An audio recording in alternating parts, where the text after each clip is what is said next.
नमस्कार प्यारे दोस्तों, एक बार फिर बहुत बहुत स्वागत है आप सभी का आपके अपने YouTube चैनल स्पोर्ट्स पॉइंट पर। और फ्रेंड्स, हमेशा की तरह मैं आपकी होस्ट डॉक्टर सीमा तिवारी आ गई हूँ एक नई वीडियो के साथ। और आज का टॉपिक है हेल्थ एंड हेल्थ एजुकेशन। जी हाँ दोस्तों, स्वास्थ्य एवं स्वास्थ्य शिक्षा से संबंधित 3 to 4 क्वेश्चंस सभी एग्जाम्स में जरूर पूछ लिए जाते हैं।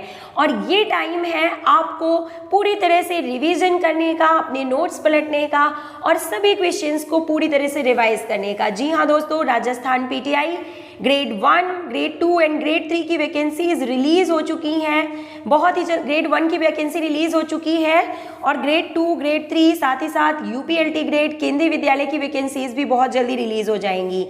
तो समय आ गया है कि आप अपने रिवीजन को और तेज करिए, अपनी पढ़ाई को और तेज करिए और सफलता प्राप्त कीजिए आगामी सभी परीक्षाओं में। इसी उद्देश्य से यह चैनल बनाया गया है और स्वास्थ्य एवं स्वास्थ्य शिक्षा के महत्वपूर्ण 60 क्वेश्चंस की सीरीज को लेकर एक बार हम आपके लिए फिर आ गए हैं। So let's start with question number 1।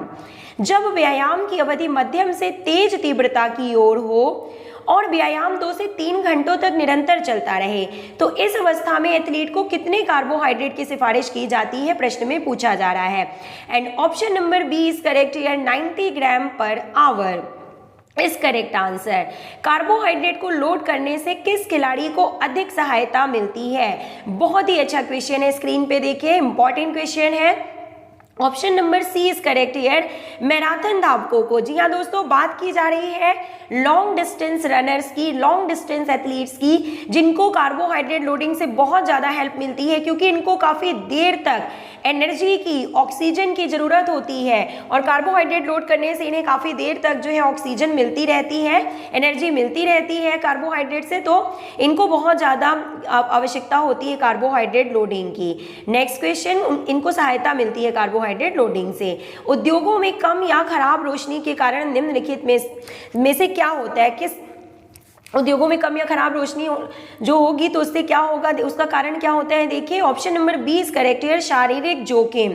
यानी कि शारीरिक जोखिम हो सकता है कम या खराब रोशनी होने के कारण उद्योगों में, यानी कि इंडस्ट्रीज में जो काम करते हैं अगर रोशनी कम है या पर्याप्त है तो शारीरिक जोखिम हो सकता है। नेक्स्ट क्वेश्चन, लगभग 70% लोहा हमारे शरीर में पाया जाता है और कहाँ पे पाया जाता है? देखिए आयरन की बात की जा रही है, तो कौन सी सेल्स हैं जिसमें आयरन होता है? आप सभी को पता है रेड ब्लड कार्पसेल्स, जिनको आरबीसीएस के नाम से जाना जाता है, और इनमें लगभग 70% आयरन हमारे बॉडी का प्रेजेंट होता है। इसीलिए इनका रंग जो होता है वो लाल होता है दोस्तों, आपको बता दें, क्योंकि इनमें हीमोग्लोबिन होता है। एक्चुअली इसमें क्या होता है? हीमोग्लोबिन, और हीमोग्लोबिन जो होता है ये एक प्रकार का प्रोटीन है जिसमें आयरन पाया जाता है। तो इस तरह से जो 70% आयरन हमारे बॉडी का होता है वो रेड ब्लड कार्पसेल्स में ही प्रेजेंट होता है। नाउ द नेक्स्ट क्वेश्चन, किसके कारण शरीर में डिहाइड्रेशन की अवस्था उत्पन्न हो जाती है? And the correct answer option number C, नमक और पानी की कमी से। डिहाइड्रेशन यानी निर्जलीकरण, यानी पानी का कम होना, तो नमक और पानी की कमी से होगा। नेक्स्ट, हवा की वह अधिक से अधिक मात्रा जो गहरी सांस में ली और छोड़ी गई हो उसे निम्न में से किस रूप में जाना जाता है? एक बार और क्वेश्चन को ध्यान से पढ़िए कि amount of air that is inhaled, जो गहरी सांस में जो फोर्सेबल इनहेलेशन के थ्रू जो ली गई हो उस मात्रा को क्या कहते हैं?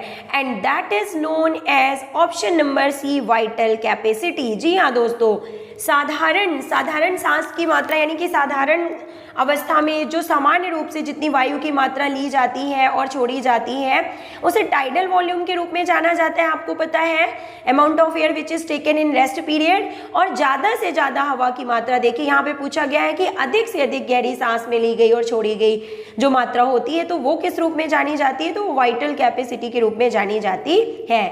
नेक्स्ट क्वेश्चन, एक साधारण सांस में जो हवा की मात्रा ली और छोड़ी जाती है, पहले ही हमने आपको बता दिया कि रेस्ट पीरियड में या साधारण सांस में या साधारण अवस्था में जो हवा की मात्रा, एयर का अमाउंट लिया और छोड़ा जाता है तो उसे किस रूप में जाना जाता है? तो इसे टाइडल वॉल्यूम के नाम से जानते हैं। इंपॉर्टेंट क्वेश्चंस की सीरीज है दोस्तों, पूरा और लास्ट तक जरूर देखिएगा। आराम की अवस्था के दौरान एक स्वस्थ व्यक्ति की प्रति मिनट श्वसन की दर कितनी होती है? Option number D is correct here, rest period में 12 to 18 सांस प्रति मिनट, ब्रीदिंग पर मिनट।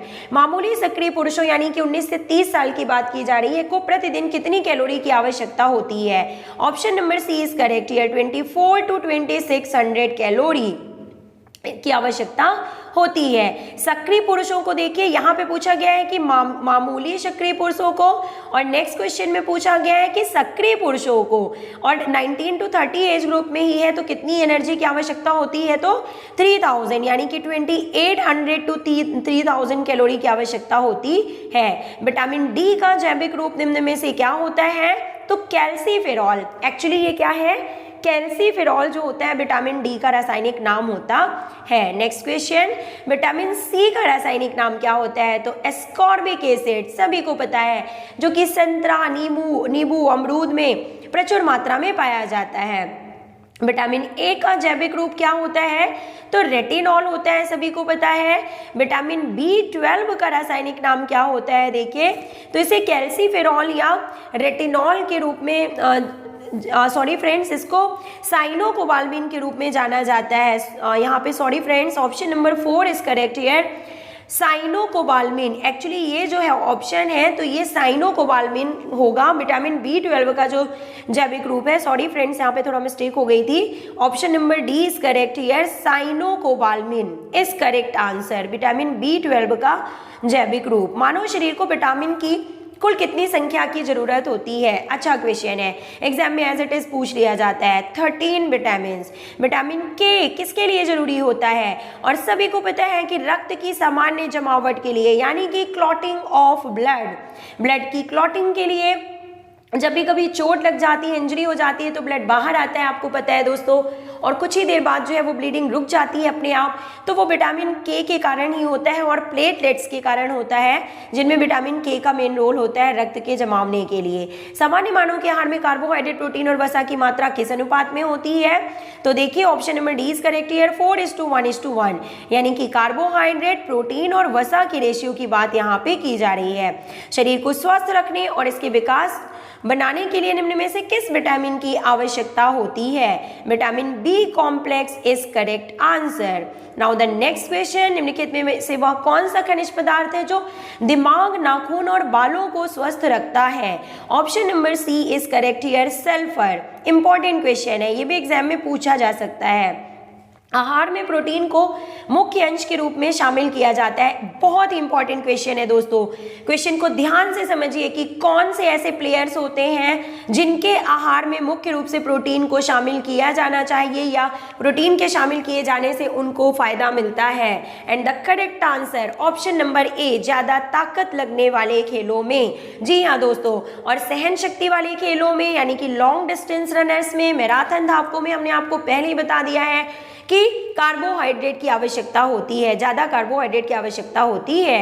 निम्नलिखित में से कौन विटामिन ए प्राप्ति का सबसे ऊपरी स्रोत होता है? Option number B is correct here, beef, जिगर इज करेक्ट ऑप्शन। प्रोटीन को पचाने के लिए कौन सा एंजाइम सहायता करता है? And the correct answer, trypsin enzyme की बात यहाँ पे की जा रही है, जो कि गैस्ट्रिक जूस में पाया जाता है। गैस्ट्रिक जूस में जो ग्लैंड्स पाई जाती हैं वो एक प्रकार के उसमें एंजाइम्स पाए जाते हैं, प्रोटियोलिटिक एंजाइम जिन्हें कहते हैं, जो प्रोटीन, जो कॉम्प्लेक्स प्रोटीन को सिंपल प्रोटीन में तोड़ते हैं, वो क्या कहलाते हैं? ट्रिप्सिन एंजाइम कहलाते हैं। नेक्स्ट क्वेश्चन, प्रत्येक किलोग्राम शरीर भार के लिए लगभग कितनी कैलोरी की आवश्यकता प्रत्येक घंटा होती है? इंपॉर्टेंट क्वेश्चन है, एज इट इज पूछा जाता है। 1.3 calorie, 1.3 calorie is correct answer. बहुत ही इंपॉर्टेंट क्वेश्चन है ये। नेक्स्ट क्वेश्चन, निम्नलिखित में से किसमें अधिक खाद्य शक्ति विद्यमान होती है? Option number D is correct here, बतख के अंडे में। जी हाँ दोस्तों, किसमें अधिक शक्ति विद्यमान होती है? तो चारों ऑप्शन हम आपको दिखा देते हैं एक साथ, ये देखिए, and the correct answer is बतख के अंडे में। नाउ द नेक्स्ट क्वेश्चन, तीव्र व्यायाम के समय शरीर के द्वारा किस ईंधन का प्रयोग किया जाता है? और बात की जा रही है हैवी एक्सरसाइजेस के समय जो फ्यूल होता है, जो एनर्जी का मेन सोर्स होता है, ईंधन से मतलब है यहाँ पे, वो क्या होता है? तो option number C is correct here, carbohydrate से अधिक वसा, यानी कि वसा फैट यानी कि लिपिड जो होता है वो एनर्जी प्रोवाइड करता है। फैटी एसिड को कहाँ पर संग्रहित किया जाता है? Option number C is correct here, fatty tissues में यानी वसा ऊतकों में। विटामिन डी का रासायनिक नाम, विटामिन डी की कमी से क्या होता है पूछा जा रहा है। And option number B is correct here, rickets हो जाता है। ओके फ्रेंड्स, हड्डियों से रिलेटेड डिसीज है, विटामिन डी की कमी से होगा। वसा का पाचन मुख्यतः किस जगह पर होता है? And the correct answer small intestine ही वो पार्ट होता है एलिमेंट्री कैनाल का या डाइजेस्टिव सिस्टम का, जहाँ पे सभी भोज्य पदार्थों का मुख्य रूप से पाचन होता है, चाहे वो प्रोटीन हो, कार्बोहाइड्रेट हो या फिर वसा हो। कौन सी गतिविधि में अधिकतम कैलोरी लगती है? सबसे ज्यादा किसमें लगेगी? देखिए तो दौड़ने में। जी हाँ दोस्तों, दौड़ने में जो होता है सबसे ज्यादा अधिकतम कैलोरी की आवश्यकता होती है। प्रोटीन की कमी से शरीर में कौन सा रोग हो जाता है? And the correct answer option number D, marasmus यानी कि घटती शक्ति is correct answer. Marasmus is correct answer. इसके अलावा देखिए उच्च रक्तचाप यानी हाई ब्लड प्रेशर जो होता है वो ग्लैंड्स या हार्मोन्स के कारण होता है या टेंशन के कारण। रक्ताल्पता यानी एनीमिया जो होता है वो किसके कारण होता है? ब्लड की कमी से। हैंसन जो होता है वो, ये डिसीज भी जो है प्रोटीन से रिलेटेड नहीं है। Option number 4 is correct here. निम्नलिखित में से क्या खेल चिकित्सा क्षेत्र प्रदान नहीं करता है? एंड क्वेश्चन आप ध्यान से देखिए, क्या खेल चिकित्सा क्षेत्र यानी स्पोर्ट्स मेडिसिन के द्वारा कौन सा प्रोवाइड नहीं किया जाता? तो उपचार करना और चोटों की रोकथाम करना ये स्पोर्ट्स मेडिसिन का एक हिस्सा है। आपको पता है पोषण और आहार दोस्तों, आपको पता है कि ये भी होता है। और खेलों को बढ़ावा देने के लिए अनुदान जो है ये करेक्ट आंसर है एक्चुअली, कि ये स्पोर्ट्स मेडिसिन के द्वारा नहीं किया जाता है। खेलों को बढ़ावा देने के लिए अनुदान देने का काम नहीं किया जाता, कंडीशनिंग जो है वो किया जाता है। नेक्स्ट, मांसपेशियों में लैक्टिक एसिड बढ़ जाने से क्या होता है? और सभी को पता है कि थकान का अनुभव होता है, क्रैम्प्स होते हैं। Option number A is correct here, अपचय का गठन होता है। And option number B is correct here, जैव रासायनिक ऊर्जा के जारी करने के लिए अग्रणी प्रतिक्रियाओं की श्रृंखला। अपचय का मतलब होता है फ्रेंड्स यहाँ पे कैटाबोलिज्म से मतलब है, या मेटाबॉलिज्म से बॉडी के मतलब है कि जब कोई भी हम फूड मटेरियल लेते हैं तो वो जो छोटे छोटे पार्ट्स में टूटता है या फिर छोटे छोटे जो सिंपल मॉलिक्यूल से मिलके कॉम्प्लेक्स मॉलिक्यूल्स का बनना है तो उसे मेटाबॉलिज्म के रूप में जाना जाता है। तो जैव रासायनिक ऊर्जा के जारी करने की अग्रणी प्रतिक्रियाओं की श्रृंखला के रूप में इसे जाना जाता है। नेक्स्ट, वसा को पचाने के लिए कौन सा एंजाइम सहायता प्रदान करता है? तो देखिए करेक्ट आंसर लाइपेज। और कार्बोहाइड्रेट के लिए जो होता है वो एमाइलेज, और प्रोटीन के पाचन के लिए जो एंजाइम होता है वो होता है प्रोटीएजेस। तो इन नामों को आप जरूर याद रखिएगा। कार्बोहाइड्रेट को पचाने में सहायता प्रदान करने वाला आपको पहले ही हमने बता दिया, एमाइलेज एंजाइम की बात की जा रही है। सहन शक्ति के प्रभाव वाले खेलों में किस पोषक पदार्थ की मात्रा अधिक होना चाहिए? पहले ही हमने आपको बता दिया है, कार्बोहाइड्रेट यानी कि एंड्योरेंस वाले एथलीट्स की बात यहाँ पे की जा रही है। नेक्स्ट क्वेश्चन, हड्डियों और दांतों को बनाने और मजबूती प्रदान करने के लिए किन खनिज पदार्थों की आवश्यकता होती है? और ध्यान से देखिए दोस्तों, option number D is correct here, phosphorus और कैल्शियम की आवश्यकता होती है। क्रिएटिनिन फास्फेट ऊर्जा प्रदान करते हैं। And the correct answer, ATP की मदद से क्रिएटिनिन जो होते हैं वो फॉस्फेट ऊर्जा प्रदान करने का काम करते हैं। मोटापे के कारण निम्नलिखित में से कौन सा रोग होता है? और सभी को पता है, ऑप्शन देख के ही आपने समझ लिया होगा कि कौन सा रोग नहीं होता है। यहाँ पे पूछा जा रहा है, तो कैंसर जो होता है वो मोटापे के कारण नहीं होता, क्योंकि ये सेल्स के abnormal cell division, uncontrolled cell division या लगातार सेल्स के नंबर में बढ़ने से ट्यूमर के फॉर्म में कैंसर होता है। नेक्स्ट क्वेश्चन, या ब्लड कैंसर भी हो सकते हैं, अलग अलग टाइप के कैंसर्स होते हैं। आपको मिलान करना है, देखिए क्वेश्चन नंबर 40 में, तो देखिए option number D is correct here, 4 1 2 3। जी हाँ दोस्तों, 4 1 2 3 यानी कार्बोहाइड्रेट का जो होगा वो क्या होगा? देखिए रोटी और चावल स्टार्च वाले में पाया जाएगा। कैल्शियम जो है वो किस में होता है? दूध और पनीर में। देन प्रोटीन जो होता है आप सभी को पता है मांस और मछली में पाया जाता है। और सब्जियों और फलों में तो मुख्य रूप से विटामिन होते हैं, इसीलिए इनको प्रोटेक्टिव फूड के रूप में जाना जाता है। तो option number D is correct here, 4 1 2 3। Very important question paper, video को पूरा और लास्ट तक जरूर देखिएगा। निम्नलिखित प्रदूषकों में से कौन सा हैजा जैसे पानी से होने वाले रोगों की वजह होता है? And the correct answer is option number D, sewage water की वजह से जो है तो ये होता है आपका हैजा यानी कि कॉलरा की बात यहाँ पे की जा रही है। पराबैंगनी विकिरण से कोई सुरक्षा नहीं होने पर होता है। And the correct answer option number ए, शारीरिक जोखिम, यानी कि कोई ना कोई प्रॉब्लम हो सकती है, स्किन कैंसर हो सकता है, स्किन रिलेटेड डिसीजेज हो सकते हैं, अगर अल्ट्रावायलेट रेस को नहीं रोका जाए तो उनसे सुरक्षा नहीं की जाए तो। नेक्स्ट क्वेश्चन, गुर्दे की ग्रंथियों द्वारा उत्पादन होता है और बात की जा रही है एड्रिनल ग्लैंड्स। गुर्दे की ग्रंथियां किडनी ग्लैंड की बात, किडनी के ऊपर जो पाई जाती हैं उन्हें एड्रिनल ग्लैंड के रूप में जाना जाता है। And the correct answer is option number B, adrenaline. नाम से ही आपको पता चल रहा है यहाँ पे। किस रोग को ताला जबड़े के रूप में भी जाना जाता है? ऑप्शन नंबर बी, टिटनेस की बात यहाँ पे की जा रही है। लॉक जा, इसे किस नाम से जाना जाता है? लॉक जा के नाम से भी जाना जाता है। LOCK लॉक एंड JAW जा, यानी लॉकजा के रूप में भी इसे जाना जाता है। किस रोग को हाइड्रोफोबिया के रूप में जाना जाता है? And the correct answer rabies. जी हाँ दोस्तों, रेबीज की बात यहाँ पे की जा रही है। निम्नलिखित रोगों में से वह कौन सा रोग है जो केंद्रीय तंत्रिका तंत्र को प्रभावित करता है? And the correct answer again rabies is correct answer. Rabies जो होता है वो क्या करता है? केंद्रीय तंत्रिका तंत्र को प्रभावित करता है। Now the next question is asking that, friends आप इसे चेक कर लीजिएगा, टिटनेस जो होता है ये भी इसका आंसर हो सकता है। ऑप्शन नंबर क्वेश्चन नंबर 46 आप यहाँ पे एक बार जरूर चेक कर लीजिएगा। नाउ द नेक्स्ट क्वेश्चन, निम्नलिखित में से कौन सा एक प्रोटीन प्राप्ति का स्रोत नहीं है? बात की जा रही है कि प्रोटीन का स्रोत नहीं है तो तेल नहीं है। ऑयल्स, जितने भी प्रकार के ऑयल्स, घी, बटर होते हैं, चीज़, तो इन सब में क्या पाया जाता है आपको पता है? इनमें लिपिड पाया जाता है, यानी कि फैट से रिलेटेड होते हैं। तो प्रोटीन किस में नहीं है?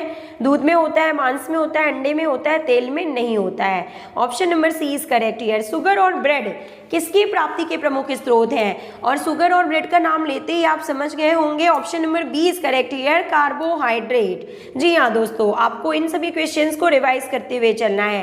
किस ग्रंथि के द्वारा एंटी डायूरेटिक हार्मोन का स्राव होता है? And the correct answer option number B, पीयूष ग्रंथि, यानी कि पिट्यूटरी ग्रंथि की बात यहाँ पे की जा रही है, जिससे डायूरेटिक हार्मोन का सिक्रेशन किया जाता है। Now the next question is asking, निम्नलिखित में से वह कौन सा हार्मोन है जो शरीर के विकास को नियंत्रित करता है? And the correct answer option number C, gonadotropic hormone. तो दोस्तों वीडियो काफी लंबा ना हो इसलिए हम जल्दी ही सीरीज को खत्म करते हैं। 10 और क्वेश्चन रह गए हैं, वीडियो को पूरा लास्ट तक जरूर देखिएगा। शरीर का कौन सा अंग है जो पित्त का उत्पादन करता है? बाइल जूस की बात यहाँ पे की जा रही है। And liver is that option. और अगर पूछा जाए कि बाइल जूस को जो स्टोर करता है वो क्या है, तो यहाँ पे गॉल ब्लैडर की बात की जा रही है। देखिए नेक्स्ट क्वेश्चन में पूछ ही लिया गया है कि जो पित्त को संग्रहित करता है, यानी कि स्टोर करके रखता है, वो कौन सा पार्ट होता है? तो वो पित्ताशय यानी कि गॉल ब्लैडर के रूप में जाना जाता है। सिक्रीशन लिवर करता है और उसको स्टोर करने का काम पित्ताशय करता है, यानी कि गॉल ब्लैडर। प्रति मिनट सर्कुलेट वितरित होने वाली रक्त की मात्रा को किस नाम से जाना जाता है? इंपॉर्टेंट क्वेश्चन है। कार्डियक आउटपुट के रूप में इसे जाना जाता है। पर मिनट जो लेफ्ट वेंट्रिकल से जो ब्लड जो पंप किया जाता है उसे कार्डियक आउटपुट के रूप में भी जाना जाता है। और कार्डियक आउटपुट का जो फॉर्मूला होता है वो क्या होता है? देखिए, heart rate into stroke volume. क्या होता है? Heart rate into stroke volume. तो स्ट्रोक वॉल्यूम जो होता है तो वो पर एक बार में जितना लेफ्ट वेंट्रिकल से ब्लड पंप होता है उसे स्ट्रोक वॉल्यूम के रूप में जाना जाता है। और पर मिनट यानी एक मिनट में जितना पर धड़कन यानी कि पर बीट यानी कि हार्ट बीट जितना ब्लड पंप होगा वो स्ट्रोक वॉल्यूम माना जाएगा। और पर मिनट जितना होगा वो टाइडल वॉल्यूम के रूप में, कार्डियक आउटपुट के रूप में जाना जाता है। कार्डियक आउटपुट के रूप में इसे जाना जाता है। फेफड़ों में कैंसर शुरू होने की मुख्य वजह क्या होती है? देखिए option number D is correct here. Chemical जो होते हैं वो कैंसर कॉज करने का काम करते हैं। हेपेटाइटिस के किस रूप को सीरम हेपेटाइटिस के रूप में भी जाना जाता है? केंद्रीय विद्यालय में कई बार ये क्वेश्चन पूछा जा चुका है। And option number B is correct here, hepatitis B. Now the next question again match the following से रिलेटेड क्वेश्चन है। Option number A is correct here. जी हाँ दोस्तों। And now it's time for the homework question. बहुत ही important question है, screen पे देखिए। पूछा जा रहा है कि निम्नलिखित रोगों में से कौन से रोग को फैलाने के लिए वायरस उत्तरदायी है, यानी कि जिसका पैथोजन वायरस है, ऐसा कौन सा डिसीज है निम्न में से? तो आप इस क्वेश्चन का आंसर हमें कमेंट बॉक्स में लिख के जरूर बताइएगा। क्वेश्चंस अच्छे लगे हों तो वीडियो को लाइक कीजिएगा, रिवीजन करते रहिए और तैयारी करते रहिए। वैकेंसीज जल्दी ही आ जाएंगी, फॉर्म भी भर दिए जाएंगे और एग्ज़ाम भी हो जाएगा। तो जल्दी से जल्दी तैयारी करते रहिए, पूरा रिवीजन कर लीजिए दोस्तों, ताकि वैकेंसीज आने पे आपको सफलता मिल सके। So let's meet you very soon in the next video. Till then take care, good bye, have a nice day.